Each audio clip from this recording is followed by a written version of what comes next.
नमस्कार. Golden food recipes and व्लॉग्समध्ये तुम्हा सर्वांचं खूप खूप मनापासून स्वागत.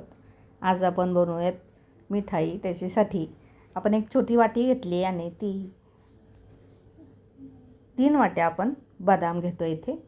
तर बदाम घेताना हे एका मोठ्या भांड्यामध्ये घालून घेऊयात आणि त्याला ठेवायचं आहे गॅसवर. एका बाजूला आपला चहा होतोय तर दुसऱ्या बाजूला गॅस चालू केला आहे आणि त्या बदामच्या भांड्यामध्ये एक ग्लासभर पाणी घातलं आणि याला एक उकळी आली की गॅस आपण बंद करूयात. तुम्हाला हवं तर तुम्ही एकदम कडकडीत उकळलेलं पाणी याच्यामध्ये घालू शकता, ते देखील चालू शकतं, पण थोडा वेळ जास्त वेळ ठेवायला लागेल. तुम्हाला दिसत असेल ही बर्नीवर बर्नी ठेवली आपण, त्याच्यावरतीच मोबाईल ठेवून व्हिडिओ शूट करतो आहे बिना स्टँड. तर इथे बदाम शिजून घ्यायचे नाहीत, फक्त एक उकळी घ्यायची आणि आता चांगले थंड झाले असतील कारण आपल्याला त्याची साल काढून घ्यायची आहे. या सालीला सुरकुत्या आलेल्या आहेत चांगल्या, म्हणजे अंगठा आणि अंगठ्याच्या शेजारचं बोट दोन्ही बोटाने दाबलं की पटकन बदाम उडून पडतो, जंप करतो. त्याच्यामुळे अशा पद्धतीने हातावरती त्याला अलगद काढून घ्यायचं. साल अलगद निघते. सगळ्या बदामची साल थंड झाल्यानंतर काढून घ्यायची. हे पहा, आपण सगळे बदाम त्याची साल काढून घेतलेली आहे. फक्त गरम पाण्यात आपल्याला त्याला भिजत घालायचं आहे. तुम्ही कडकडीत पाण्यात भिजत घालू शकता किंवा मग एक उकळी येईपर्यंत त्याला उकळून घेऊ शकता. आता खूप बारीक करायचं असेल तर पहिल्यांदा बदाम सुकेच फिरवून घ्यायचे. तर मी इथे ज्या वाटीने आपण बदाम घेतले होते तेवढी एक वाटी चांगलं तापवलेलं थंड असं दूध घेतलं आहे आणि भरपूर साई आलेले आहे. तर मलाईसारखी आपण ती देखील या बदामसोबत वाटून घेऊयात. थोडे 4-5 बदाम मी थोडे नंतर घातले कारण आपण गार्निशिंगसाठी दुसरे बदाम नाही वापरणार. तर इथे आता कुठलीही मिठाई म्हटलं की ॲक्च्युली जर जास्त दिवस टिकवायची असेल तर ती पाण्यातच केलेली बेस्ट. पण आता हे थोडेच बदाम आपल्याकडे आहे, थोडीच मिठाई होईल म्हणून थोडंसं दूध आणि साई घातलेली आहे आणि तीच एक छोटी वाटी भरून आपण एकदा पाणी घातलं आहे. अजून एक वाटी पाणी आपल्याला लागेल ते.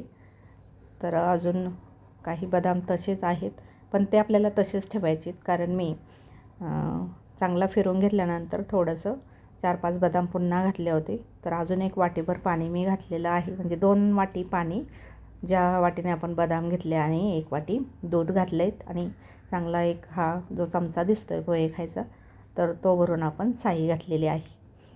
तर आता वाटून झालेलं आहे. तर ही घेतली कढई नवीन आहे, लेबल तिला तसंच आहे. तर आता हे इन्स्टंट आपल्याला काढून घ्यायचं आहे हाताने, तर निघणार नाही, घासणीने तर कढई खराब होईल. तर मग एकदम बारीक गॅस केला आहे आणि त्याच्यावरती मी आता या कढईला थोडंसं गरम करते. आता ह्या ज्या कढया आहेत त्यांच्यासाठी स्टीलचे चमचे, कलथे, पळी वापरून उपयोग नाही. तर लाकडाचा किंवा मग प्लास्टिकचा जो कलथा चमचा असतो तो वापरायचा. तर अजून कढई गरम नव्हती झाली कारण गॅस मी बारीकच ठेवला आहे, छोटी कढई आहे त्याच्यामुळे. आपल्याला फक्त तळाचा जो बुडाचा भाग आहे तो गरम करायचा जिथे लेबल आहे. तर लाकडाच्या चमच्याने थोडंसं बाजूला वरती झालं की अशा पद्धतीने आपण काढून घेतलं आहे. झटपट निघालेलं आहे, काही त्याचा गम शिल्लक नाही राहिला. पण आता नवीन कढई आहे, लेबल जस्ट काढलं आहे तर त्याच्यामध्ये 2 वेळा मी पाणी घातले आणि लाकडाच्याच कलथ्याने ते चांगलं घासून आपण घेतलेलं आहे. या कढयांसाठी स्पंज किंवा नायलॉनची घासणीच बेस्ट असते. तर चला, कढई आपली स्वच्छ झाली मस्त आणि आता पुन्हा गॅस चालू केलेला आहे. गॅस बारीकच ठेवायचा आहे, मंद आचेवरच ही मिठाई आपल्याला करायची. तर 1 चमचाभर तूप घातलं आणि जे बदाम, दूध आपण पाणी घालून साई वाटून घेतलं होतं सर्व, तर ते काढून घेऊयात. तेल चांगलं तर आपलं जे तूप आहे ते वितळलं गेलं आहे. गॅस बारीकच ठेवला आहे आपण, मोठा गॅस करायचा नाही. आणि जे बदामचे मिश्रण या मिक्सरच्या भांड्याला लागलेलं ते बोटाने जेवढं काढून घेता येईल तेवढं काढून घेतलं. ऑब्व्हियसली हे ड्रायफ्रूट खूप महाग असतात.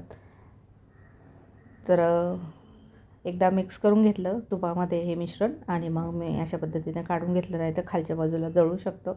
हे जे मिश्रण आहे त्याला सारखंच आपल्याला हलवत राहायचं आहे जेणेकरून ते चांगलं त्याचा एक गोळा बनेल. आणि याच्यामध्ये जास्त पाणी घालायचं नाही कारण मग पुन्हा ते घट्ट व्हायला खूप वेळ लागेल. तर मंद आचेवरच आपण त्याला चांगलं शिजवून घेतो आहे. मस्त चांगला एक गोळा तयार होतो आहे. हे पहा कढईचं बूट सोडलं जातं आहे. तर आता आपण इथे साखर घालून घेऊयात. तर आता ज्या वाटीने आपण 3 वाट्या बदाम घेतलं त्याच वाटीने मी 2 वाट्या, 1 वाटी अगोदर ऑलरेडी घातली आहे, जी दाखवायची स्किप झाली. दुसरी वाटी मी घालून घेते. जेवढं गोड आपल्याला हवं आहे तशी ती साखर इथे घालायची आहे. तुम्हाला हवं तर तुम्ही खडी साखर बारीक करून तिची पावडर करून देखील घालू शकता किंवा गुळही देखील घालू शकता, जेवढं आपल्याला गोड हवं आहे तसं. तर 3 वाट्यांना मी 2 वाट्या साखर इथे घातलेली आहे आणि याला चांगलं आपल्याला याच्यामध्ये मिक्स करून घ्यायचं आहे. आता जे मिश्रण होतं त्याचा चांगला घट्ट असा गोळा झालेला होता, पण आपण आता साखर घातली. ती जशी मेल्ट होईल, गॅस आपला खाली बारीकच ठेवलेला आहे, तशी हे मिश्रण ओलं होईल. आणि कढई छोटी आहे. आपला लाकडाचा हा जो कलथा आहे तो थोडासा मोठा आहे, त्याच्यामुळे थोडंसं साईडला बाजूला हे मिश्रण निघालं तर त्याला देखील मी काढून घेतले नाही, तर मग तिथे कढई खराब होऊन जाईल. तर याच्यामध्ये काही गुठळ्या देखील राहिले नाही पाहिजे. तुम्हाला 2-3 बदामचे तुकडे तसेच दिसत आहेत, कारण ते एक क्रंच म्हणून आणि गार्निशिंग वेगळं नको करायला म्हणून मी तसेच ठेवलेले आहेत. तुम्हाला हवं तर मग ज्यावेळेस आपण मिक्सरमध्ये जे भिजलेले बदाम वाटून घेतो ना, त्याच वेळेस 2-4 तसेच ठेवायचे बाजूला काढून, त्याची पावडर नाही करायची. ते गार्निशिंगसाठी उपयोगी येऊ शकतात. त्याचे तुकडे करून मोठ्या मोठ्या पातळ स्लाईस करून आपल्याला गार्निशिंगसाठी वापरता येईल. आता साखर चांगली इथे मेल्ट झालेली आहे. हे जे मिश्रण आहे ते एकदम असं पारदर्शक असं होतं आणि याचा घट्ट असा गोळा कढई सोडेपर्यंत आपल्याला मिश्रणाला चांगलं मंद आचेवरती शिजू द्यायचं आहे. हे पहा अशा पद्धतीने कलथ्यावरून हे जे मिश्रण आहे ते खाली पडायला नको, म्हणजेच रनी बॅटर नको असं या कलथ्यावरती घेतल्यानंतर ते खाली पडायला नको इथपर्यंत आपल्याला त्याला चांगलं शिजू द्यायचं आहे. हे पहा जो काही मोठे बदाम 2-3 आपण त्याच्यामध्ये तसेच ठेवलेले आहेत ते देखील त्याच्यामध्ये छान दिसत आहेत. तर आता याला बराच वेळ लागणार आहे. मध्ये मध्ये मिक्स करत राहायचं आहे. अजिबात दुर्लक्ष केलं तर पटकन खाली लागू शकतं. हा जो कलथा तुम्हाला दिसतो प्लास्टिकचा, त्याचा वापर देखील तुम्ही करू शकता मिक्स करण्यासाठी. स्टीलचा कलथा तुमच्या बिलकुल वापरायचा नाही, नाहीतर या कढया खराब होतात. तर मी प्लास्टिक वापरलेलं नाही, कारण प्लास्टिक गरममध्ये घातलं की त्याचे देखील घटक त्याच्यामध्ये उतरतात आणि शरीराला आपल्याला हेल्दी अशी मिठाई बनवायची आहे, म्हणून मी लाकडाचा चमचा इथे वापरते. तर याला चांगलं आपल्याला मिक्स करून घ्यायचं आहे. मध्ये मध्ये अशा पद्धतीने कलथ्याचं देखील मिश्रण काढून घ्यायचं, कारण ते कच्चं नको राहायला. तर अजून देखील हे रनीचं आहे, म्हणजे कलथ्यावरती घेतल्यानंतर खाली पडतं आहे. एकदम असं मस्त घट्ट गोळा आपल्याला त्याचा बनेपर्यंत, कढई हे मिश्रण सोडेपर्यंत आपल्याला याला शिजू द्यायचं आहे. तर भरपूर वेळ लागेल. तर मी आता बाजूला डाळ भाताचा कुकर तोपर्यंत लावून घेते. मिक्स डाळ घेतली मी इथे डाळ बनवण्यासाठी. फोडणीची डाळ बनवणार आहोत, तर तूर डाळ आणि मूग डाळ दोन्ही डाळी मिक्स घेऊन मी कुकर लावणार आहे. तर तोपर्यंत आपल्याला मध्ये मध्ये कुकर लावताना देखील याच्याकडे दुर्लक्ष करायचं नाही आणि गॅस एकदम मंदच ठेवलेला आहे. चांगलं घट्ट होईपर्यंत आपल्याला त्याला हे करून घ्यायचं. तर मस्त घट्ट झालं आहे, कलथ्यावरती घेतल्यानंतर पडत नव्हतं. आणि आता ही जी पिठी साखर टाईप दिसतं, तर ही आहे वेलची पावडर. वेलची इन्स्टंटली मी बारीक करून घेतली आहे. त्याच्यासाठी मिक्सरच्या भांड्यामध्ये वेलच्या सारेसकट घालून त्याच्यामध्ये मी साखर घातली, जेणेकरून वेलची पावडर झटपट तयार व्हावी. आणि ती 1 चमचाभर पावडर आपण घातलेली आहे. हे पहा मस्त असा गोळा तयार झालेला आहे. जसं जसं थंड होईल तसं हे मिठाईचं मिश्रण घट्ट होत जाईल आणि आपल्याला जसा हवा तसा आकार देता येईल. तर गॅस मी बंद केला आहे आणि गॅस बंद केल्यानंतरच वेलची पावडर घातली. आणि हे जायफळ आहे ते देखील आपण थोडंसं किसून घेऊयात. जायफळने मस्त टेस्ट येते. तर जायफळ थोडंसं आपण किसून घेतलेलं आहे. खूप जास्त घालायचं नाही, नाही तर मग गोड पदार्थ कडवट होतो. पण त्या गोड पदार्थामध्ये जायफळ घातल्याने मस्त शेवटी घालायचं, स्मेल देखील छान येते. वेलची पावडर, जायफळ, तुम्हाला हवे ते वेगळे वेगळे ड्रायफ्रूट तळून थोडेसे इथे घालू शकता. पण मी ऑलरेडीच बारीक करताना याच्यामध्ये थोडेसे काजूचे तुकडे तसेच ठेवलेले आहेत आणि ते शिजले देखील आहेत याच्यासोबत. तर चला, हे पहा मस्त घट्ट असं मिश्रण तयार झालं आहे. कलत्यावर घेतल्यावर खाली पडत नाही आहे, मस्त घट्ट झालेलं आहे. तर याला हवा तो आकार आता आपण याला देऊ शकतो. फक्त एक चिकटपणा असतो. तर त्याच्यासाठी आपल्याला त्याला मस्त बटर पेपरवरती लावून थंड करून घ्यायचं आहे. थंड करताना फ्रीजमध्ये ठेवलं तर मस्त ते होतं. तर माझ्याकडे बटर पेपर नव्हता, तर जो वहीतला साधा कागद आहे तो मी काढून घेऊन त्याला थोडंसं तूप लावलं. बटरही इथे नव्हतं, तर त्याच्यामुळे थोडंसं तूप लावलेलं आहे. आणि वहीचा कागद आहे त्याच्यामुळे मला याला चांगलं मळून घ्यायचं होतं थोडंसं, पण तेही करता नाही आलं.